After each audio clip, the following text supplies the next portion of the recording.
On one side, this looks a bit of a failure of the Biden administration's foreign policy on the Americas. You haven't got Mexico, its neighbor and the second biggest country of the continent of Latin America, coming to this. And this might encourage other leaders not to come. So if you don't have Mexico, Venezuela, Cuba, Nicaragua, if the leaders of Argentina, Chile, or so forth don't come, can you really call it a summit of the Americas? Now, the argument made, was this is something of the Americas. It shouldn't be something about the politics of those countries. Like in the UN, you have China, you have Saudi Arabia. Because of their internal policies, you don't boycott them from the conferences.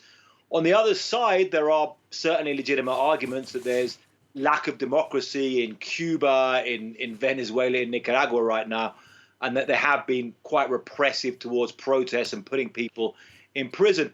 Now, Lopez Obrador he's an interesting character. He's a left-wing leader who's actually quite close to Donald Trump and has now been kind of snubbing Biden, refused to recognize his election right away. And he seems to recognize that even snubbing this summit, the United States will not punish him that much. And in fact, there has been arranged a personal meeting in Washington later in the year between the Mexican president and Joe Biden.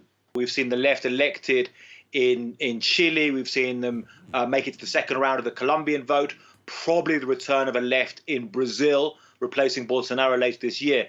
But we've got different sides of the left in Latin America. And we've got on one side this very authoritarian left, the kind of former communist Cuba or communist Cuba, Venezuela with the Chavismo going through this kind of new phase, Nicaragua, which was the Sandinistas.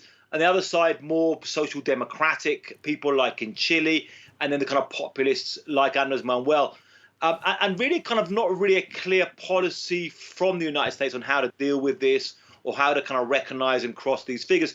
Now, Mexico has traditionally seen itself as a bit of a kind of bridge between Cuba and the United States and kind of plays off between these two sides. So in some ways, President Lopez Obrador is continuing that role of kind of playing off those two sides there.